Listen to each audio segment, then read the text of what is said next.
मस्तूरी विधानसभा क्षेत्र के भाजपा प्रत्याशी कृष्णमूर्ति बांधी ने आज मोदी की गारंटी संकल्प पत्र पर पत्रकारों से चर्चा की। भाजपा के संकल्प पत्र को जनहितैषी एवं छत्तीसगढ़ में चौमुखी विकास का संकल्प पत्र बताया।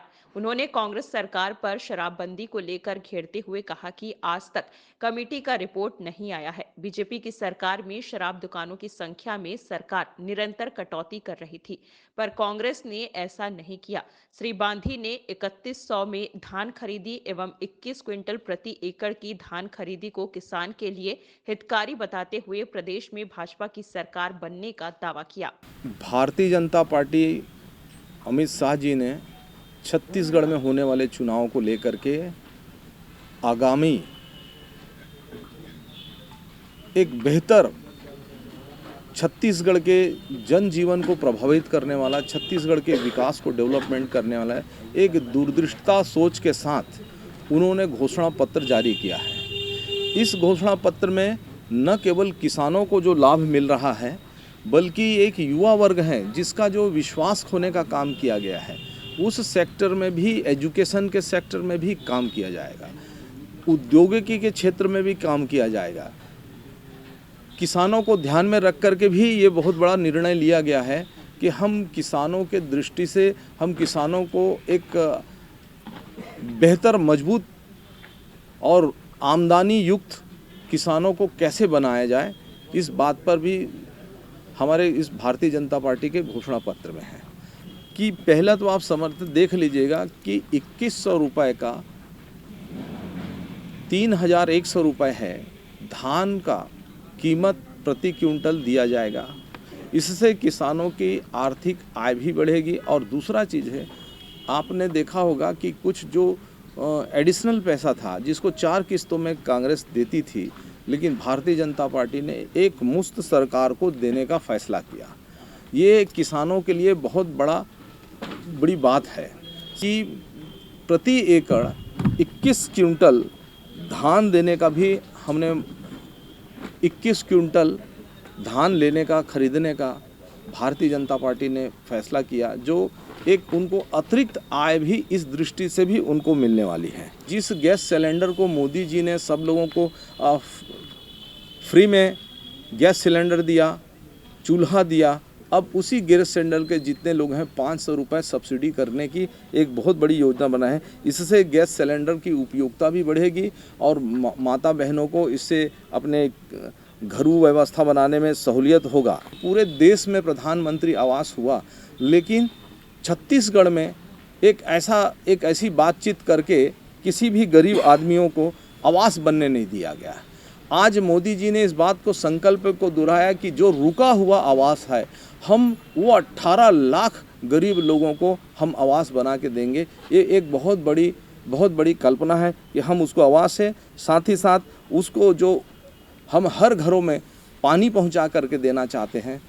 हम युवाओं का एक विश्वास खो दिया गया है। जो पीएससी एक पवित्र विषय होता है, जिसका हाई कोर्ट में भी संज्ञान लिया जा रहा है, जिस तरीके से पीएससी के अंदर घोटाले हुए हैं और हमारे जो विद्यार्थी हैं, पढ़े लिखे लड़के हैं, उसके मनोबल को तोड़ने का काम किया था। इसकी एक ही बातचीत है कि हाई कोर्ट में इसकी जांच चल रही है और आने वाले जो है हमारी सरकार आती है तो इसकी विश्वसनीयता को बनाएंगे और इसमें जांच करने की एक घोषणा करते हैं कि जिन लोगों ने गलत किया है उसके जांच होंगे। उसको कि जो नया उद्योग, जो भी युवा नया उद्योग लगाना चाहते हैं, कोई युवा लड़के हैं जो काम करना चाहते हैं, उन उद्योग लगाने के लिए 50% तक के सब्सिडी देने का किया गया। ये एक युवाओं को अपने पैरों पे खड़ा होने का एक बहुत बड़ा अवसर है। ये कल्पना किया जाएगा जो डिस्ट्रिक्ट हॉस्पिटल्स को लेकर के एक संभाग स्तर पे एक बड़ी सी हॉस्पिटल की कल्पना की है। जो डिवीज़न स्तर पर हर 5 संभाग है, 5 संभाग में एक बेहतर सिम्स जो है एम्स के पैटर्न पर एक हॉस्पिटल का संचालन किया जाएगा। तरीके से राम मंदिर अयोध्या के लिए इन्होंने एक पैकेज बनाया हुआ है ताकि हर बुज़ुर्ग को अपने प्रभु राम से मिलने के लिए, उन्हें अयोध्या जाने के लिए, उसको यात्रा को आवर्जित कराने के लिए भारतीय जनता पार्टी उनको दर्शन कराने का काम करेगी। एक बहुत बड़ा है। अभी इस योजना को लेकर के भारतीय जनता पार्टी शुरू से है। और भारतीय जनता पार्टी का जो शासनकाल था, आपने देखा होगा कि कांग्रेस ने पूरे छत्तीसगढ़ के लोगों को एक विश्वास दिलाया शराबबंदी के लिए और एक समिति का गठन किया। और ये जो समिति का गठन किया गया, जो पूरे भारत में हम किस तरीके से शराबबंदी करेंगे, कैसे, ऐसा करके छत्तीसगढ़ के लोगों को भ्रम किया। छत्तीसगढ़ में उस समिति का बैठक नहीं हुआ। उस कांग्रेस ने जो समिति बनाया उसका रिपोर्ट भी प्रस्तुत नहीं हो पाया। ये बहुत दुर्भाग्यजनक बात रहा। और आपने देखेंगे कि भारतीय जनता पार्टी ने धीरे धीरे शराब बंद करने की, दुकानें में बंद करने का एक प्रयास किया। आपने देखा होगा कि जैसे हमने किया पचपेड़ी में शराबबंदी का हमने काम किया, पचपेड़ी में शराब की दुकानें बंद की।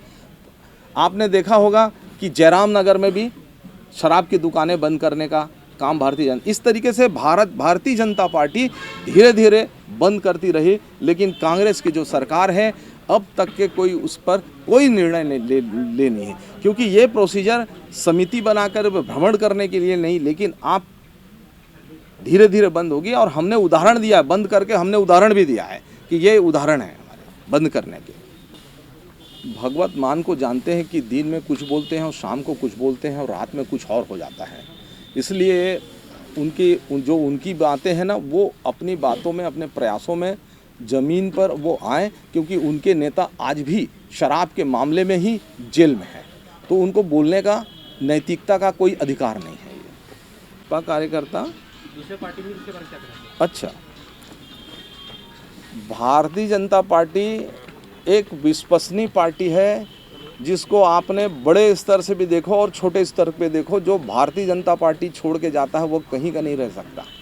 हमने नंद कुमार साय जी से भी एक बातचीत की सीखी होगी। हमने नंद कुमार साय हमारा वरिष्ठ नेता है जो कांग्रेस में शामिल हो गया। हमने उसको कहा कि नंद कुमार जी, आप मत जाइए, ये कांग्रेस में आपका शुगर और ब्लड प्रेशर को बढ़ा दिया जाएगा। आज उसका शुगर और ब्लड प्रेशर बढ़ गया है। तो इसको जो जाने वाले, जो लोग बाहर जाने वाले लोग हैं, उसका शुगर और ब्लड प्रेशर ऐसे ही बढ़ता है। 3100 रुपये धान का समर्थन मूल्य और एक मुश्त भुगतान, क्या आप सोचते हैं किसानों तक ये बात कैसे पहुंचाएंगे और कैसे उनको प्रभावित कर पाएंगे, जहां पे कर्ज माफ़ी एक महत्वपूर्ण मुद्दा रहा है, कांग्रेस ने जिसकी भी घोषणा की है? किसान इस धान की कीमत पर संवेदनशील रहा है। वो इंतजार कर रही थी कांग्रेस को बदलने के लिए कि थोड़ा सा भारतीय जनता पार्टी अगर धान की कीमत बढ़ा देगी, उनके घोषणा पत्र में शामिल कर दिया जाए। इस बात को लेकर के किसान प्रतीक्षारत थे। आज जब घोषणा किया गया 2100, तो पूरे किसानों के पास ये मैसेज चला गया है। जो किसान हैं उनके पास ये मैसेज चला गया है। अगर बच्चे खुचे लोग हैं, हम उनसे जा करके खुद मिल करके हमारे कार्यकर्ता इस बात को उसको रखेंगे कि किसानों के हित में भारतीय जनता पार्टी खड़ा होकर के ये घोषणा की और एक मुश्त देने की बात किया है, 3100 रुपये। मस्तूरी को क्या इंडस्ट्रियल हब की तरफ आप कभी सोचते हैं कि ले जाया जा सकता है? बिल्कुल, प्रगति आवश्यक है और प्रगति आने वाले समय के लिए ज़रूरत है।